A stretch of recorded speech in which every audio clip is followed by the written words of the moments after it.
let's get started. Welcome, everybody. My name is Nora Swango Stanger. I am the daughter of Emma Jean Swango. I am the granddaughter of Demps and Nora Mitchell. I'm the great-granddaughter of Steve and Rena Turner.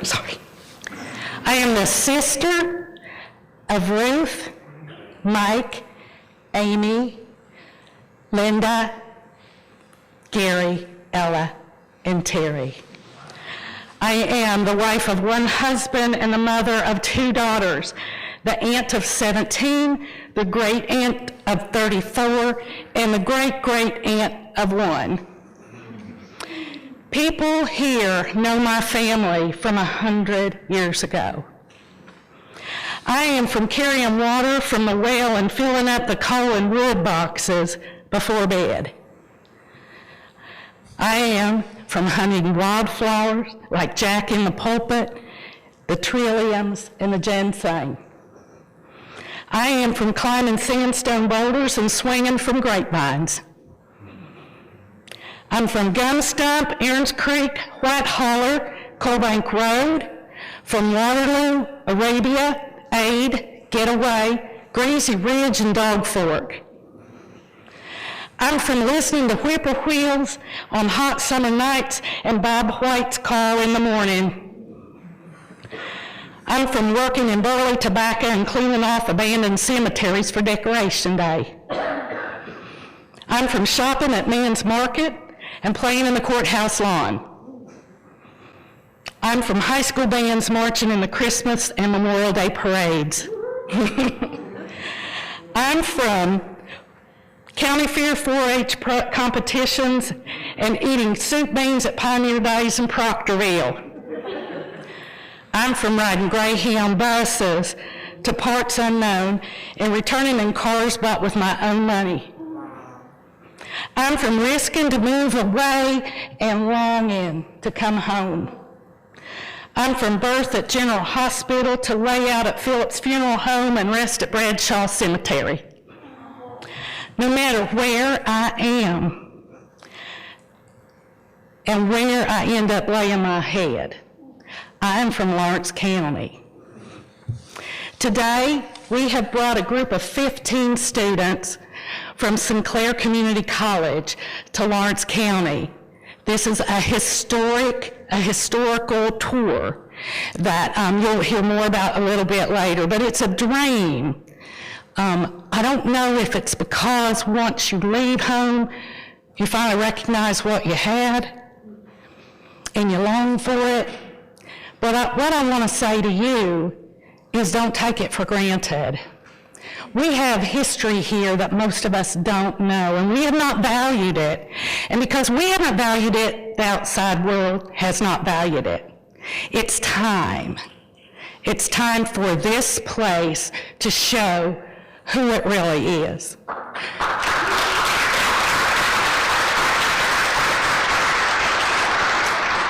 I am the Appalachian Outreach Coordinator for Sinclair Community College, and my focus is to teach our students, those of Appalachian heritage who are generations removed, and those who are not.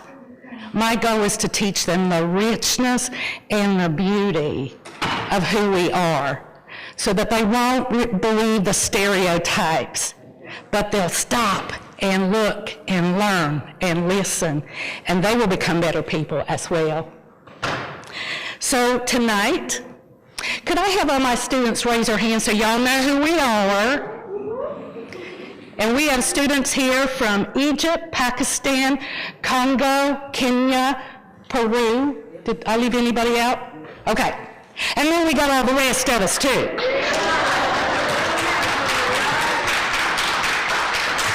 Before we get started, there's a lot of people to thank, because something like this doesn't happen just out of the blue. I want to thank Ohio University for allowing us to use this wonderful facility.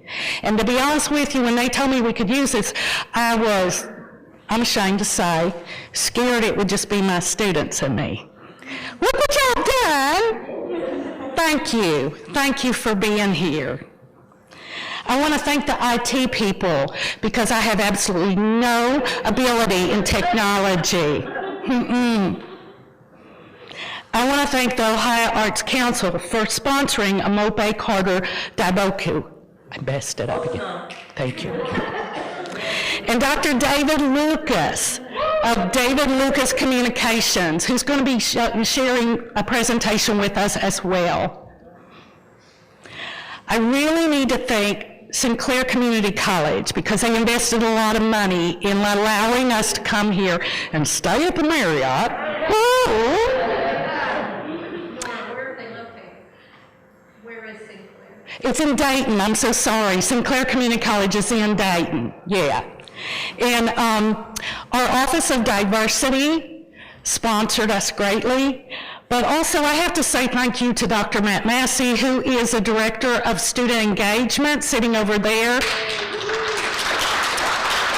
Had it not been for Matt, this trip would not have happened. He supported us, he dreamt for us, and he sought out the resources that we needed to do it. So there's always a lot of thanks. But I also have to thank you, because you could be anywhere else right now, and you're not. You're with us, learning about your heritage, learning about your people, learning about your strength and your resilience, and your resourcefulness, and your generosity, and your blood. First tonight, our first speaker will be Omopé Carter-Daboiku, a graduate of Iron High School from 1970. She spent 2 years at Ohio State and then migrated to Cincinnati in 1972 and has lived in Dayton since 2012. She serves as the core steward for the Urban Appalachian Community Coalition and cast member of Express Appalachia. Omopé helps us with our urban Appalachian population in Southwest Ohio. When I first heard that phrase, urban Appalachian, I thought it was an oxymoron. How can you be urban and Appalachian? Except so many of our people had to leave the area to look for jobs. And they settled in pockets, and they took their culture and their history with them. And in many ways, they've lost it, or they feel very different or alone. And so what we do in the Southwest area is we do also the promotion of who our people are. She volunteers for the National Park Service at Poet P.L. Dunbar's historic home. She's the vice president of the Ohio Storytelling Network and holds membership in both the Association for the Study of African American Life and History and the Appalachian Studies Association. I'm going to turn this over to Miss Omopé. Thank you, Nora.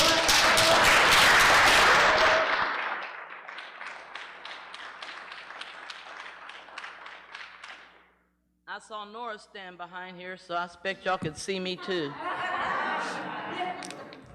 Now, first of all, I got to say, how y'all doing? It is a pleasure to see so many people in the audience. Some of you I know personally. Somebody out there said we went to school for 13 years together, all the way from kindergarten at Kingsbury, not the new building, the old one with the cast iron escape ladders down the side. That building, the old high school Kingsbury building. We started there in kindergarten and we worked our way and stayed friends until we graduated high school. I'm not going to call out names because if I do, I'll forget somebody. And I ain't going to be leaving here with y'all mad at me because I left you out. I'm not doing that. Then another one of my fellow band members come forward and we talked about the difference between a flute and a baton. There's a story about that. But when Nora started speaking, I heard her talk, and I said, oh, she's following the form of George Ella Lyon's poem, Where I'm From. And I thought about how ironic it was that before I got on the bus to come here, I was holding a Zoom session with a writing group I was obligated to conduct even though I'm out of town. And I had shared with them George Eliot's poem, and they were reading their first drafts to me before we came. My life has been filled with moments of serendipity. I'm from 808 South 8th Street. My phone number was 532-3522, and my kindergarten teacher thought I was stupid because nobody could have that many duplications in their address and their phone number. So she decided she would call Nora June Ellis Carter and get it straight. But when she did, she got confused. She called June Carter, but she called June Carter the wife of William Cody Carter, who lived at 908 South 8th Street, where June Ellis Carter lived at 808 South 8th Street. It really got confusing when my brother went to first grade. There were 4 Carters in one class. 2 of them's mother's name was June, so she figured they was brothers and sisters and just didn't know it. They tried to tell the teacher, but you know back in those days, kids didn't have a lick of sense. Grown-ups knew everything, and that woman was trying to figure out how these kids with the same mama wasn't brothers and sisters, but they was cousins. Eventually, they worked it out. We didn't live in the same house. We didn't have the same parents. So I get tickled every time I hear that Where I'm From poem, because I could write 3 or 4 of them, and they'd all be different, and they'd all be valid. When I was 9 years old, and at Kingsbury, no, I wasn't at Kingsbury then. Y'all remember when they brought down the old Kingsbury building and they shipped us all up to Campbell? I had cousins there too, but they didn't claim me because I'd gone to Kingsbury. Kingsbury and Campbell were fighting it out all the time about who gonna get that football trophy. If they moved the guideline for where the border was, that's where the trophy went. They'd move it back over to Jefferson, the trophy would go to Kingsbury. They'd move it up to Monroe, and the trophy would go to Campbell. So those 2 years I spent at Campbell is when I learned what it meant to be an outsider. Because even though I had cousins, they wouldn't walk me to school. This area, when I was at Campbell School and in the 4th grade, I decided I would be a writer. I'd heard about the great writer out of Greenup. I'd read all the Bobbsey Twins books, all the Happy Hollister books. They'd have the reading club at the library. I'd fill up several cards. But everybody would hear me say that and they would laugh. And I would say, one day I'm going to wake up on the other side of the world. I'm going to travel in one of those. Because we heard Yeager break the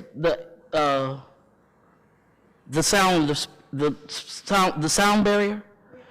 And I knew one day I was going to be in an airplane. I was going to wake up on the other side of the world. And my friends laughed at me, girl, don't nobody from Ireton do nothing significant. And I went, well, they play football. You know, I'd heard all them legends. So I held that dream. And in 2008, I was contacted by the United States State Department. And they were asking me to go on a 14-day tour of Turkey. I said, this a hoax. They're going to get me over there, and I did say Ukraine. They're going to sell me, and I'm going to be a sex worker in Ukraine. They're asking me to go represent the United States in Turkey? I decided I would make a phone call. Good evening. This is the U.S. Embassy in Adana. We are currently closed. And I went, this is no joke. I bit, I took it, I went. And when I woke up that next morning on the other side of the world, I put my fingers in my ears like I was 9, and I went, to all you naysayers, but I never forgot where I was from, and I never forgot my people. So I tell people I knew I was a hillbilly before I knew anything else about culture.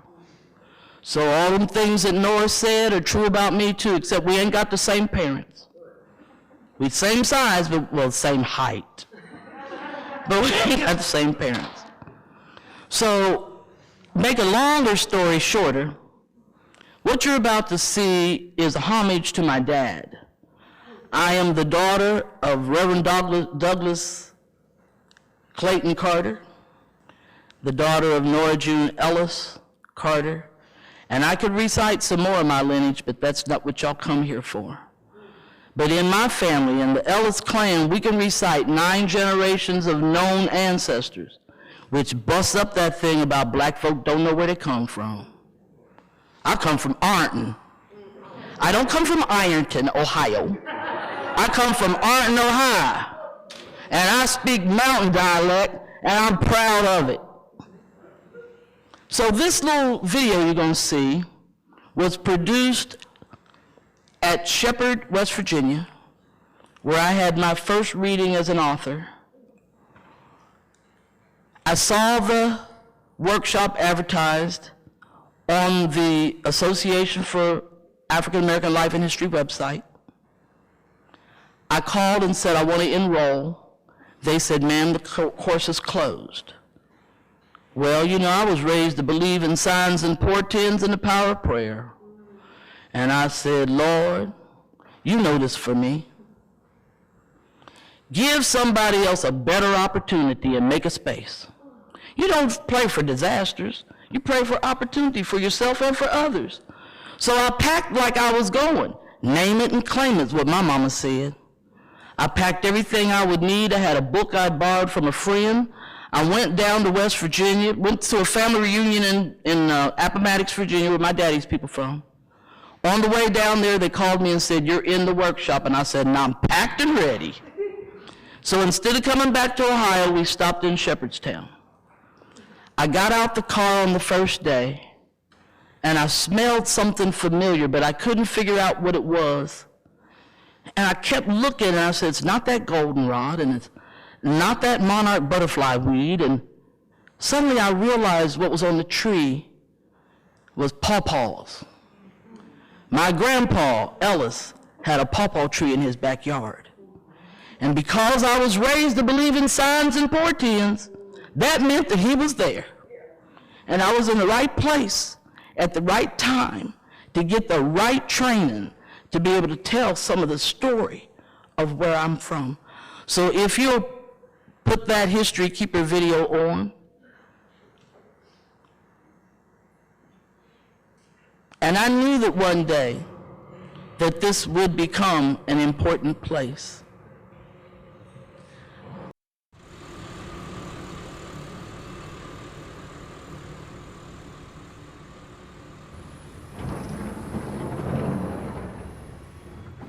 As a child in Ironton, Ohio, textbooks taught me about the owners of the local pig iron furnaces who were abolitionists and Underground Railroad conductors.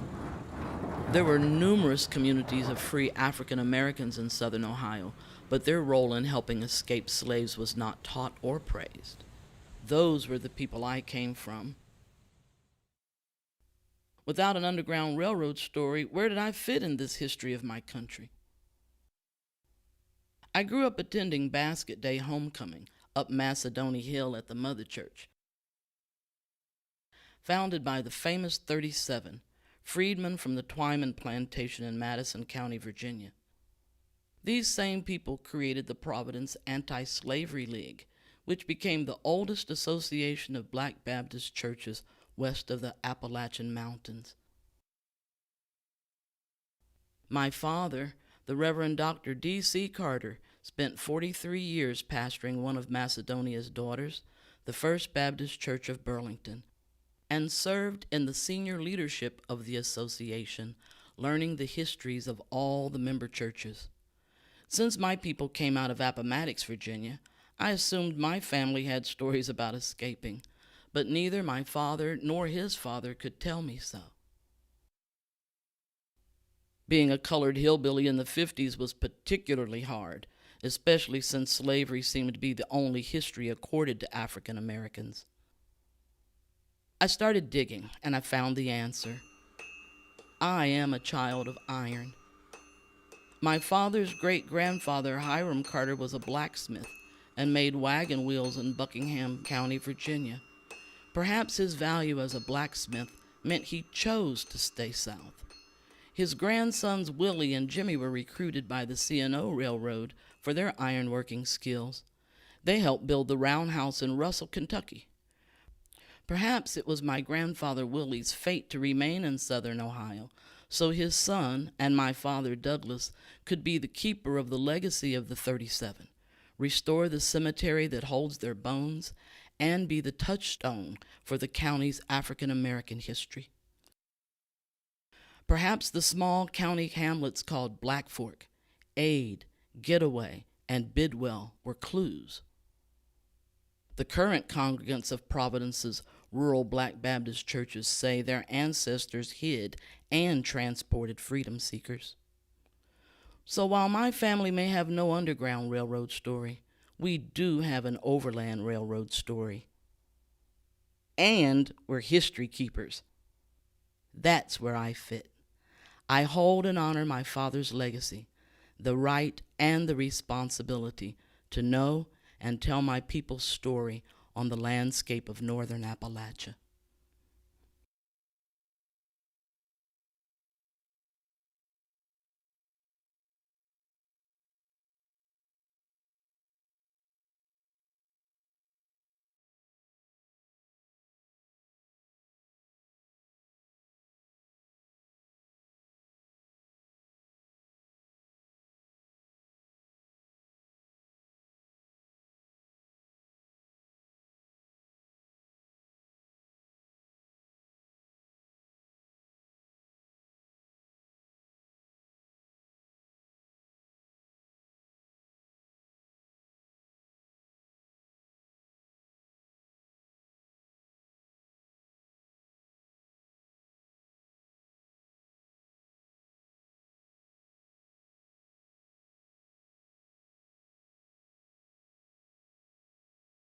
Now we have another treat. Dr. David Lucas is going to share with us the mysteries of the Underground Railroad in the Lawrence County area. Like I said, I grew up and I didn't know this story, and it's so powerful and rich, and it speaks of the courage of both the African Americans seeking freedom and of the white Americans seeking to get them there. And I want to help you see that what we are is a beautiful garden of flowers that God has created. Doesn't matter what shade of color the petals are, or what shape, or what height. We all, yes, no, it was not directed to you, Omopé. We are only full and whole if we all take care of each other. And I'd like to ask Dr. Lucas if he would please come forward and share the remaining presentation with us.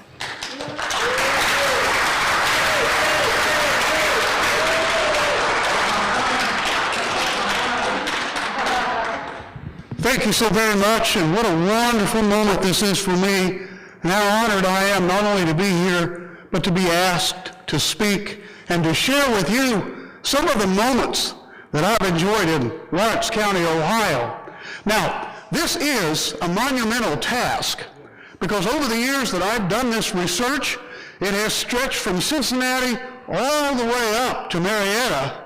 And so the focus is on Lawrence County, Ohio, but understand that what we're talking about did not happen in one place, two places, three places, or any really designated place.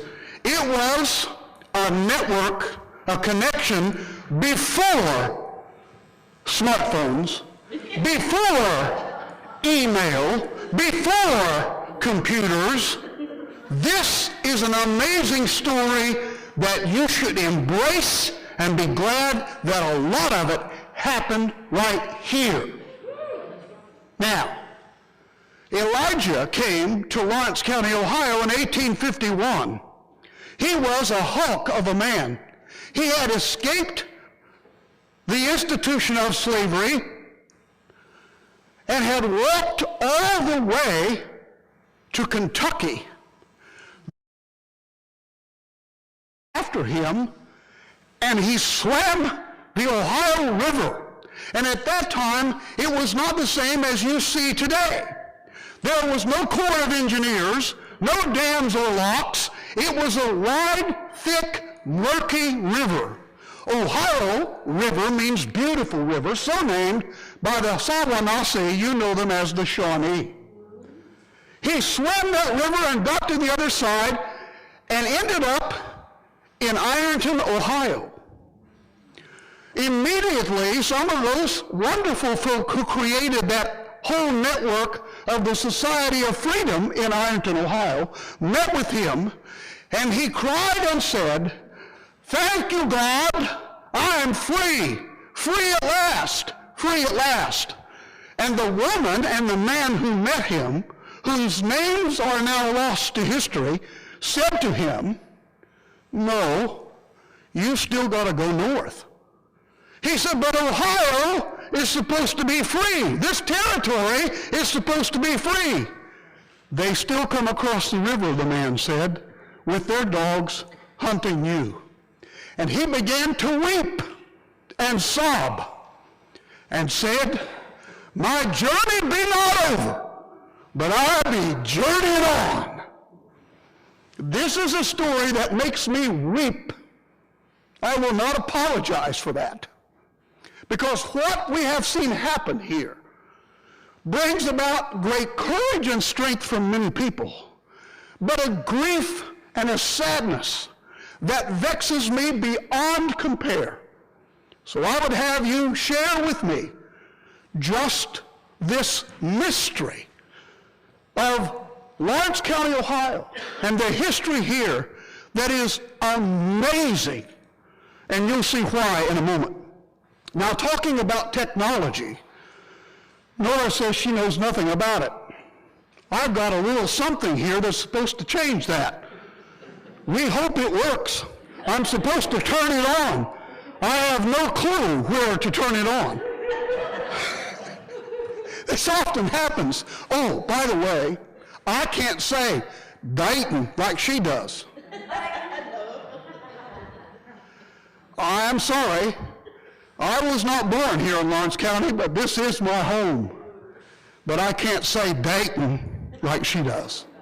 I have students here from MCTC. You might know that as Mount West Technical and Community College. Would you raise your hand, MCTC? Thank you for being here. They're in my speech class, and they're grading me tonight. And I'm terrified. What happens if I flunk? Thank you, Omopé. So wonderful. My daughter Jessica, she thinks you walk on water. No. She loves you. My daughter Jessica, I will give her credit. Jessica Lucas, she's done a lot of research that ends up in this presentation. This presentation plus this video will be posted for you to go back and relive these moments. So you'll be able to go back and see this, but I digress. Let's carry on. Why is it called mystery? Well, because nobody wanted to write anything down. If, as a white person, you got caught harboring enslaved peoples that supposedly belonged to somebody else, cursed be the thought, they would fine you $1,000. Now, that may not sound much like today. It costs that much to go fill up your tank now. But in those days, it was a lot of money. But if you were Omopé, they killed you. They beat you to death. And there was no repercussions on those people who did it. Now, not all the folk coming across from Kentucky to chase these enslaved peoples were from Kentucky, but there were a lot of bloodhounds bought in Kentucky, and there were a whole lot of people who bought guns in Kentucky to go after those people who had escaped from South Carolina, Virginia, Georgia, everywhere. There are some people who estimate 2 million enslaved peoples sought to escape that awful, treacherous life. And you can't be proud of that. We can't celebrate because all of them didn't make it. But Lawrence County, Ohio is an interesting place. Oh, wrong way. I'm never going to pull this off. There we go. Now, being the academic that I am, and because Dr. Charles Jarrett, God rest his soul, taught me that you have to define terms, let us do the boring part before we get on and define our terms. Look at your glossary here. Don't call them slaves. Stop it. Now, I'm not being mean to you because I know that's what we were all taught. But that does not define who they are. That does not make up who they are. They're not slaves. They were enslaved. It's a difference. So don't call them fugitives. They weren't culprits. They weren't crooks. If you go rob a bank to fill up your tank at the gas station, you become a fugitive.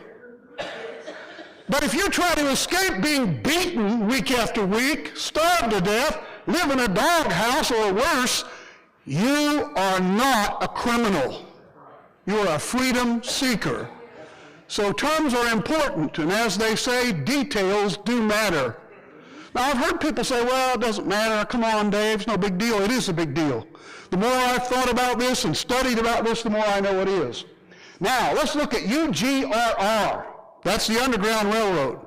And okay, let me stop for all viewing and say this so that I don't get emails.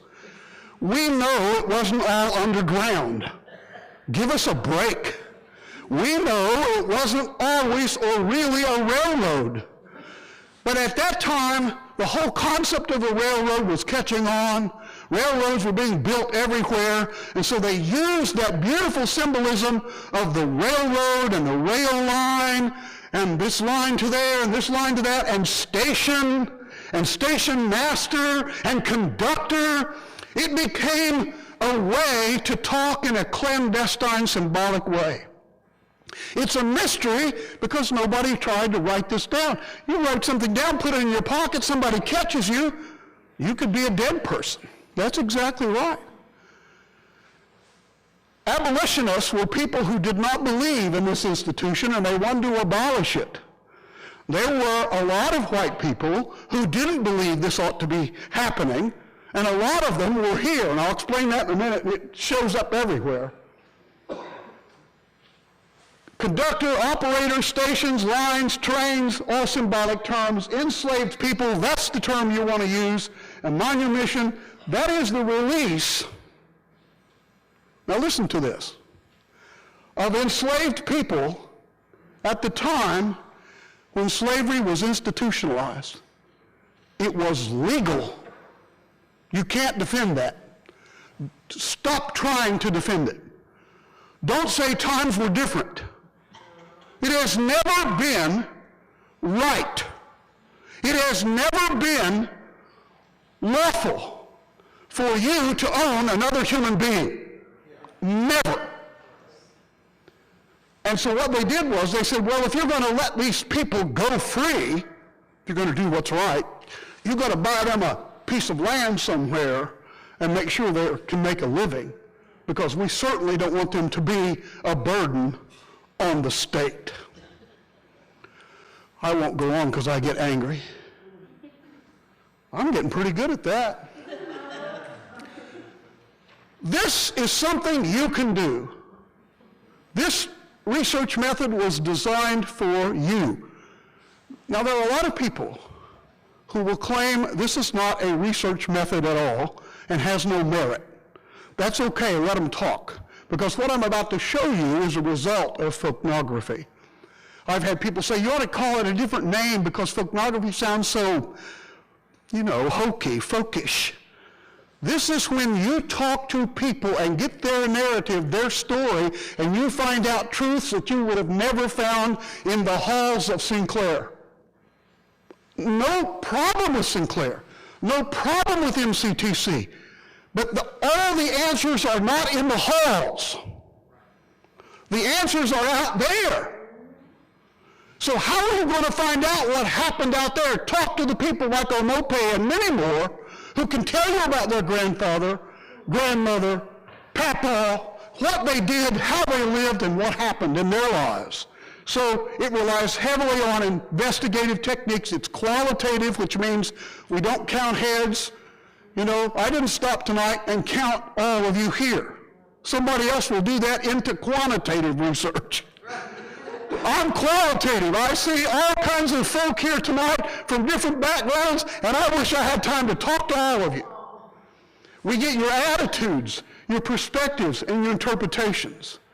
This research is qualitative, meaning that we talk about the quality of living and what happened. It's selected for investigation to allow the emergence of a collective voice. Do you see that there? That's the key. We let you talk. And when you tell us stories out of a targeted population, like people of Lawrence County, Ohio, suddenly we start hearing the same over and over. The same story from this family, this man, this woman, and we triangulate that, and we have us a real truth that comes from what we call folknography. I hope I'm not blinding or sounding. This is John Rankin and his lovely wife. Times were different, weren't they? You didn't wear that suit here tonight. Of course, when I came in, I had on a mask. Pandemic has ruined the image of the Lone Ranger. You can no longer say, who was that masked man? Because all of us have on masks. And get this, it used to be illegal for you to walk in a bank with a mask on. Now we all do it. They make us do it. What a bizarre world. John Rankin and Jane are famous. He was a Presbyterian preacher, and he came up to Ripley because he got run off from his pastorate down in Kentucky and other places because he kept preaching abolitionism. The Gospel of John Rankin, I've memorized 4 of his sermons, and in several of his sermons he said this: if you embrace the entire evil institution of slavery, you most certainly will fan the flicking flames of hell. Now, I don't know if you've ever heard that sermon, but that's what he preached. And he was anti-slavery. He had family right here in Ironton, Ohio. And the roots go a lot deeper. This man, John Campbell, was from Brown County, Ohio, right up there close to Ripley, Ohio. Now, it's not Ripley, West Virginia. Don't get confused. Ripley, Ohio, John's house still high on the hill where he had lots of people come across the river, and he saved them, some people say, over 800 enslaved people seeking freedom. But this man, John Campbell, is the founder of Ironton, Ohio. He laid it out. So if you don't like the streets here, blame this man. That's his mansion.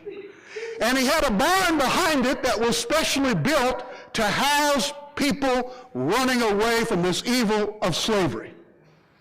John Rankin was a flaming abolitionist, a disciple of John Rankin. Did you know that? He was a firm believer in the gospel that John Rankin preached. John Campbell had all kinds of wagons that he serviced all of the furnaces and hid people in those wagons and ran them up the furnaces line. Now, let's stop and think for a moment about the names you find here in Lawrence County, Ohio. Union Furnace was the first furnace built here. Union Furnace. These people who lived here were Federalists, meaning they believed in a strong federal government And they believed that there should be no slavery. John Campbell would not hire any ironmaster that was not a flaming abolitionist like himself. He was very particular, and if you believed in any way, shape, or form that it was maybe okay, you didn't get the job. These people would come across. Now, here's where the interesting part comes. From this house to the river, there is a tunnel. So in this case, the railroad went underground. From the shore of the Ohio, where they would swim across, there would be a person, or sometimes they would hang a lantern at that tunnel, and they would go all the way up and stay in his barn, his house, behind his mansion. And then he ferried them up to various furnaces, which we'll show you in a minute, and they went to Berlin Crossing, or often sometimes Chillicothe, depending on how they could get them out without it being blocked. This man deserves a lot of credit. Here are some examples of the furnaces. Olive furnace, which is in a natural rock setting, they brought all of the iron ore and the limestone and dropped it in the mouth, and it was burning.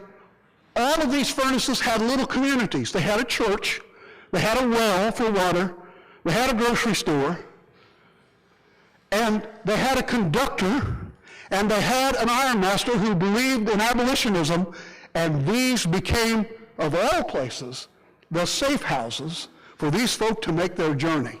They would come in a false bottom wagon in the nighttime. They would get out, be hidden away, and then continue their journey north. Tonight, we have the family who cleaned up Olive Furnace and got a historical marker put there. The Coxes are here this evening. Would you raise your hand? Give them a big hand for what they've done. Because people don't realize how powerful it is. This is the famous Vesuvius furnace. You can go out there. It also was a place for harboring these folk who were trying to get away from the evils of slavery. Now this is the Grange Furnace.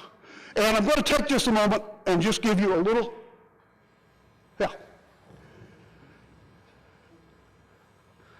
This is the Grange Furnace, built in 1830. It's right outside of Ironton. You could come right out Lawrence Street, which is called Lawrence Street now. You could hide away there. But there are other great places like Getaway. And you hear people say, oh, it wasn't named Getaway so you could get away. And you'll just have to smile and say, well, I don't believe you. The name Getaway and even Greasy Ridge is because those people who were up on Greasy Ridge did a lot of slaughtering of pigs and cattle, and at night it was a great place to go through to get away. And Getaway is so named because of what they were doing here. LaGrange is a dedication to Lafayette, whose plantation was called LaGrange. These people here loved the Revolutionary War heroes, Adams and Monroe, and all of those presidents, because they were Unionists, Federalists, and they believed it. Why do you think we have all these names like Federal Creek? All of these things are because these people that lived here at this time were so into making sure that no one who came here was enslaved any longer. Now, during a research project we were doing at Black Fork, which is north of here, a very famous place, some of you have heard of Poke Patch. Poke Patch was an entire community of enslaved peoples and freed peoples who lived up there in obscurity to get away from the dogs and the hunters, and sometimes they stayed there for a long period of time. In fact, a lot of our folk who are from Lawrence County and our black African-American folk have roots in Black Fork. The community's still there. There's still a sign, but the old theater and the old store and all of that is no longer there. Washington Furnace still stands there. Notice the name Washington. Canberra Furnace was up there, still standing. All of that was because these people would get up there and take. While we were doing this, enter the Welsh. We have a lot of Welsh people in Lawrence County, Ohio. Why did they come here? Because John Campbell knew two things. The Welsh were fiercely independent and were anti-slavery, and they were really good at digging tunnels and caves and really good at digging coal mines. And so they landed in Marietta and Gallipolis. They burned their boats so they couldn't go any farther and brought them into Lawrence County because they were awesome at digging. And so the Welsh became entrenched in the northern part of Lawrence County. While I was doing the research at Black Fork, which was a marvelous experience, a man came up to me and said, my family goes on picnics at a place called Window Rock. Now, I thought he meant Arizona. And I thought, that's a long way to drive for a picnic.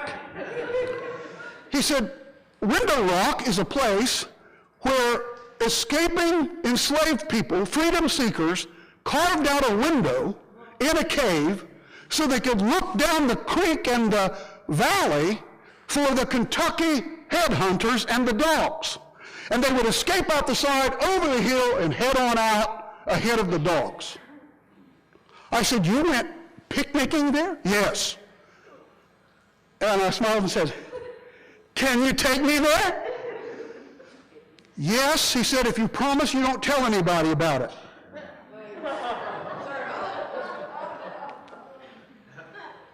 Well, so tonight, I won't tell you exactly where it is. But I do know that you've heard of Sims Creek. And if you go north, eventually you might stumble onto it. But I want to tell you something. Two of my young men who was in class with me at the time doing this research with me, our classes did this research, came back, said, Dr. Lucas, we found Window Rock. I said, you did? Yes, we found it.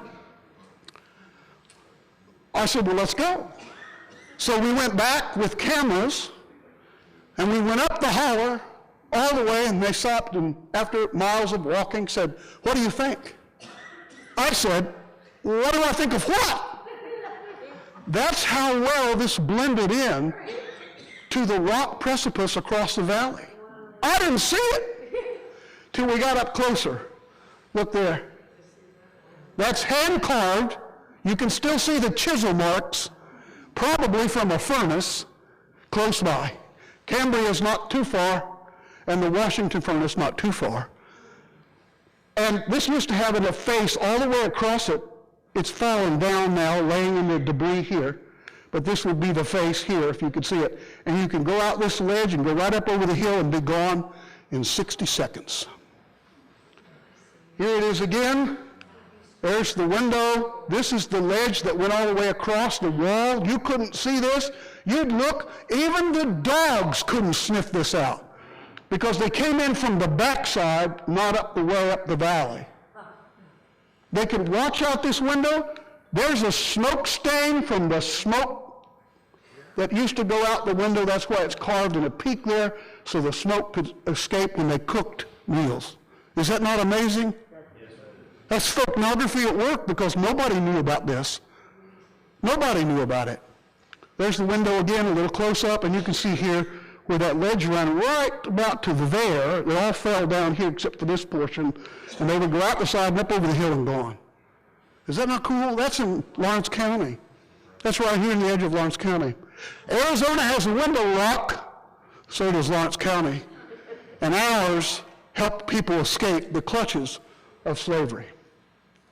I had a call from a young man who said, Dr. Lucas, I want to take you to a tunnel. I said, well, I've been through tunnels. I went to a train tunnel and it's full of water.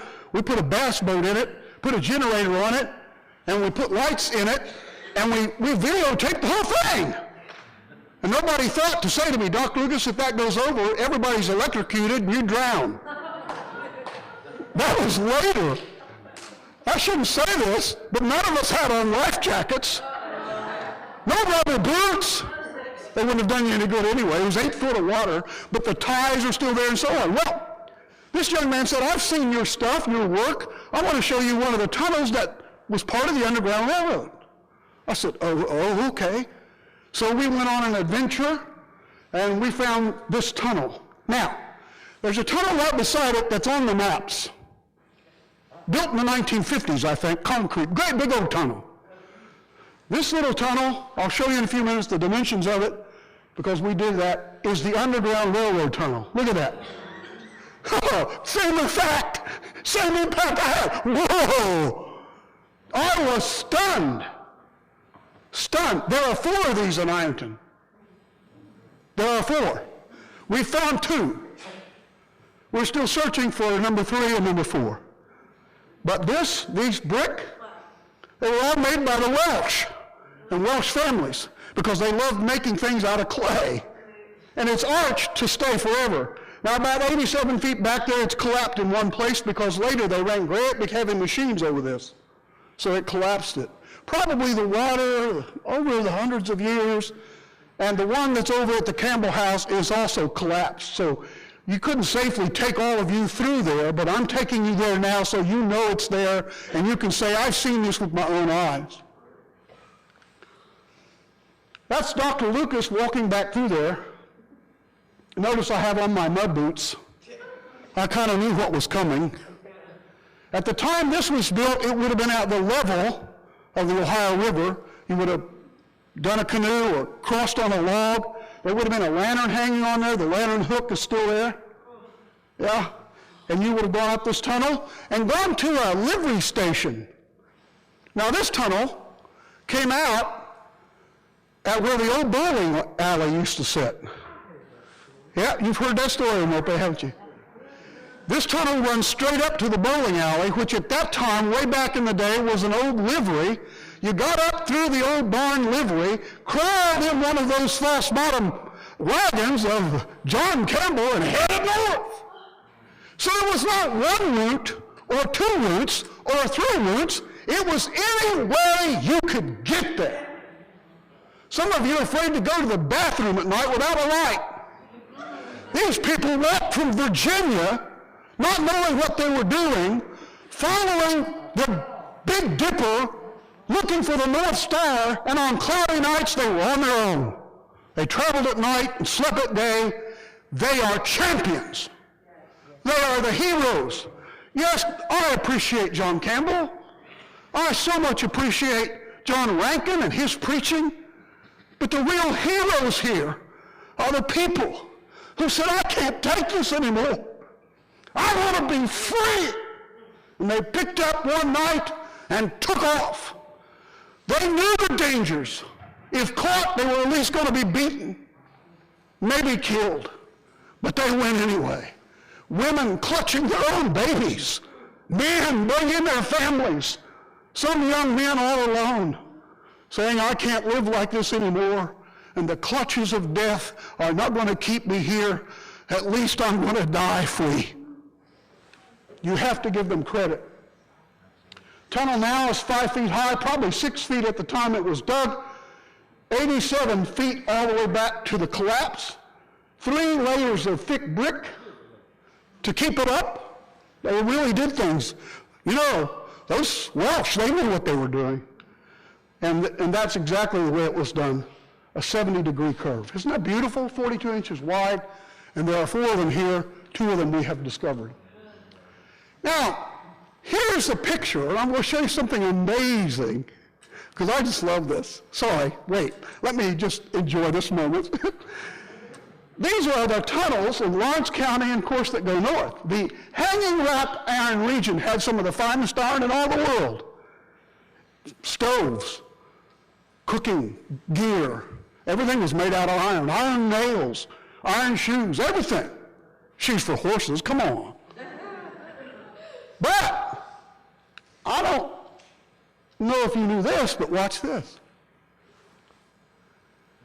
There are the lines. Isn't that cool? So if you can't go this way, you go over this way. Or you go over to Sauter County and come back this way. But it all fed through right here. Now, probably there were more, Meigs County, all that. But just understand what we're talking about here. You're trying to get up to Berlin Crossing or somewhere like that, right? That's what we're talking about. This was the furnace line, and all because one man listened to a preacher and became a flaming abolitionist. And because he was making money, he did not create that tunnel probably to ferry slaves across, but he used it for that. Those enslaved people understood that he was trying to help them out, along with the whole society here in Lawrence County. They had societies everywhere to preserve that. Now here is a picture of the lines in Ohio. There's not nearly enough here, you see. That's because nobody knew about it until now, so we need to draw 3 or 4 more lines there. But look at this. But think of what the people went through. Do you value your freedom that much? What kind of price are you willing to pay? Nobody's ever called me boy. Nobody ever used a slur for my name. Nobody ever. Well, once they said get off the island engine, but it didn't hurt that much.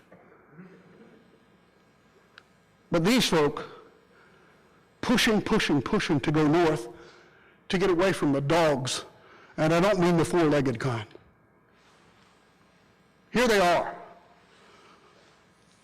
Well, it's a mystery, because we don't know all their names. These are ones we know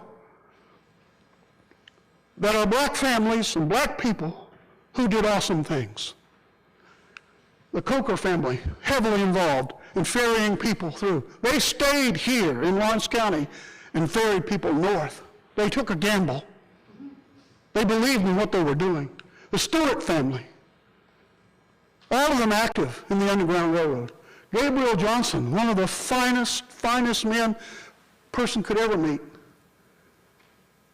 And even after the Civil War, people were still talking to him about his activities. He was still quiet about it because he was just thankful that he ferried over 800 people to safety. He never lost one person that came across the Ohio, never once. Wow. James Ditcher, also known as the Sly Fox. James Ditcher ferried hundreds and hundreds of people from Ironton, from Portsmouth, all the way down to Cincinnati, all the way up. Why? Because he was so good at reading the terrain and the geography and what was coming next. James Ditcher, a barber, he was a paper hanger, he was a plasterer, he did all of that, and then at night, spent his entire evening ferrying people north. He also worked hand in hand with the founder of Ironton, Mr. Campbell. Lewis Brooks, Philip Lynch, and Preacher Thomas Walker Fry. I'm going to ask you to do something with me now.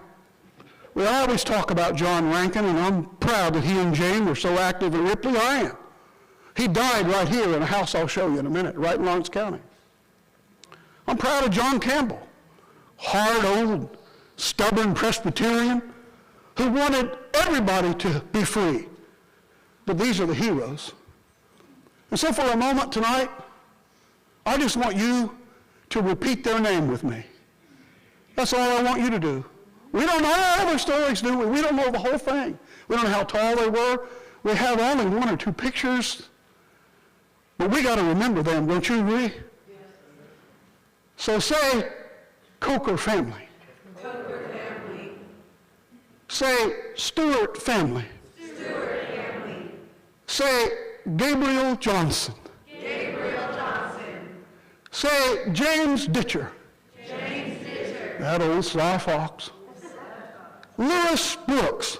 Lewis Brooks. Philip Lynch. Philip Lynch. Preacher Thomas Walker Fry. Preacher Thomas Walker Fry. All from Lawrence County, lived here, led people to freedom, and for the first time in history, we have all together said their names out loud in memory and in honor. And you were a part of it. A historical moment. May their names never leave your mind. May you always think about these and so many other heroes who braved the very moment of death to set others free. They deserve to be remembered. Now here's Macedonia, Missionary Baptist Church. Up here's a beautiful example of freedom-loving, Bible-believing, God-fearing people who just wanted to be free. There's also a cemetery just down the road, but I hope you get a chance to go to the top of the hill and see that cedar tree, which represents eternal life, and that beautiful church building that needs help.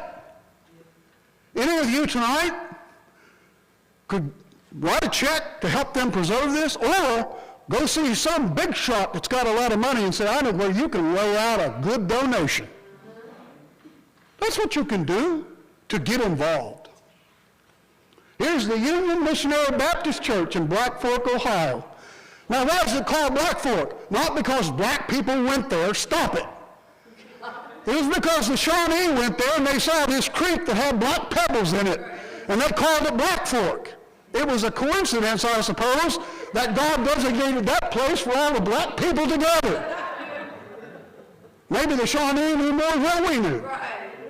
But this is a beautiful church building that dates all the way back to the Underground Railroad. This Black Fork area is right by Poke Patch, and I've been all over it. That's my claim to fame.